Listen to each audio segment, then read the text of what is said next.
ഇന്ന് തന്നെ ഡൗൺലോഡ് ചെയ്യൂ. കാണൂ നിങ്ങളുടെ ഫേവറേറ്റ് ഷോസ്. ഇതെന്ത് കള്ളന്മാര് കയറും പോലെ രാജ്യത്തിന് മതില് ചാടിയത്? പതിയെ ആ സെക്യൂരിറ്റി ചോദിക്കില്ലേ പാതിരാത്രിക്ക് എന്താ വന്നേന്ന്. അതിന് രാജു എന്നെ ഒളിച്ചു കാണാൻ വരുന്ന കള്ള കാമുകനൊന്നും അല്ലല്ലോ, എന്റെ ഹസ്ബൻഡ് അല്ലേ? ആ അതെ, ഇങ്ങനെ പേടിത്തൊണ്ടനായൊരു ഭർത്താവ്. അല്ല വാ, നമുക്ക് ഇവിടുന്ന് പോ.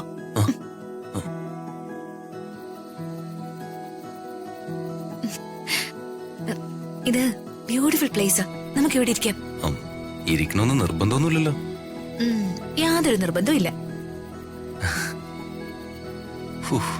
നല്ല മഞ്ഞുണ്ട്, മനോഹരമായ നിലാവും.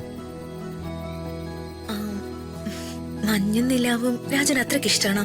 ആ, നിലാവ് ഇഷ്ടാണ്. നിലാവിനേക്കാൾ സുന്ദരിയല്ലേ എന്റെ ഋതു? ഓ തള്ളു. ഞാൻ സത്യം പറഞ്ഞ ഈ ഒളിച്ചു കാണലൊക്കെ ഒരു ത്രില്ലുണ്ടല്ലേ? ആ അത് ശരിയാ. ഈ പേടിയോടെ ഉള്ള പ്രണയം, അതിന് ഒരു പ്രത്യേക സുഖമല്ലേ? ഞാനൊരു തമാശ പറയട്ടെ രാജു? എന്തും പറയാലോ. വെളുക്കും വരെ കിടക്കല്ലേ ടൈം. നമ്മൾ തമ്മില് കല്യാണം കഴിച്ചിട്ടില്ല, ഇപ്പോഴും പ്രേമിച്ച് നടക്കാണെന്ന് സങ്കല്പിക്കുക. സങ്കല്പിച്ചോ? നമ്മള് മുടിഞ്ഞ പ്രേമോ? മുടിഞ്ഞ പ്രേമോ അല്ല, നല്ല കൾച്ചറുള്ള പ്രേമം. കൾച്ചറുള്ള പ്രേമോ? അതെന്ത് പ്രേമം? നല്ല മാന്യമായ ഡീസന്റ് ആയ പ്രേമം. ഓ, ആ ടച്ചിങ്സ് ഒന്നും ഇല്ലാത്ത പ്രേമം, ഒരു കിസ് പോലും ഇല്ല, അതല്ലേ? എന്നിട്ട് പറ ബാക്കി. നമ്മള് വളരെ ഡീപ്പായ ലവില. പക്ഷെ നമ്മുടെ ഈ പ്രേമത്തിന് നമ്മുടെ വീട്ടുകാരെ എതിരാ. രണ്ട് വീട്ടുകാരും? അതെ, രണ്ട് വീട്ടുകാരും. പരസ്പരം കണ്ടുപോയ കൊല്ലൂന്ന് എന്റെ അച്ഛന്റെ ഭീഷണി, കെട്ടിപ്പോയ തട്ടുമെന്നും പറഞ്ഞ് വേണമെങ്കിലൊരു വെട്ടുകത്തിയായി. വെട്ടുകത്തി വേണം.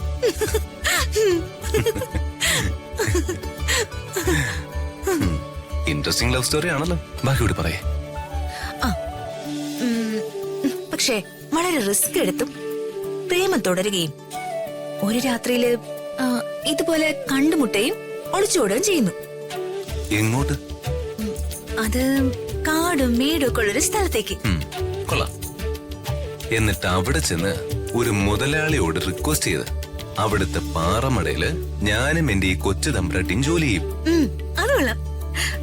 ഞാനിങ്ങനെ കല്ലൊക്കെ അടിച്ച് പീസ് പീസായിട്ട് പൊട്ടിക്കും. ഞാൻ പാറ പൊട്ടിക്കുന്നു. ഒരു ദിവസം മുതലാളി കൊച്ചു തമ്പുരാട്ടിയുടെ കൈക്ക് കയറി പിടിക്കുന്നു. ഇത് കണ്ടുവന്ന് ഞാൻ മുതലാളി അങ്ങ് കൊല്ലുന്നു. അങ്ങനെ ഞാൻ ജയിലിലേക്ക് പോകുന്നു. വലിയ ട്രാജഡി. അല്ല, ഇത് ഞാൻ പണ്ട് കണ്ട ഏതോ സിനിമയുടെ സ്റ്റോറി അല്ലേ? അതെ, ഇത്തരം ഒത്തിരി സിനിമാ കഥകളുണ്ട്, അതല്ലേ പറഞ്ഞു വന്ന്. കഥ വഴി തിരിഞ്ഞു പോയി. ഒളിച്ചോട്ടം വരെ കറക്റ്റ് ആയിരുന്നു. എന്തായാലും ഒരു കാര്യം സത്യ, കല്യാണം കഴിച്ചു കഴിഞ്ഞാ ആ പ്രേമത്തിന്റെ രസം ഒരു അല്പം കുറയും. അതിനല്ലേ ഇതുപോലെ വീട്ടുകാരെ പറ്റിച്ച് ഒരുതരം ഒളിച്ചു കാണല്. ഒരു കാര്യം ഉറപ്പായി, നമുക്ക് രണ്ടുപേർക്കും ഒരിക്കലും പിരിഞ്ഞിരിക്കാൻ പറ്റില്ല. നോവിനാലേ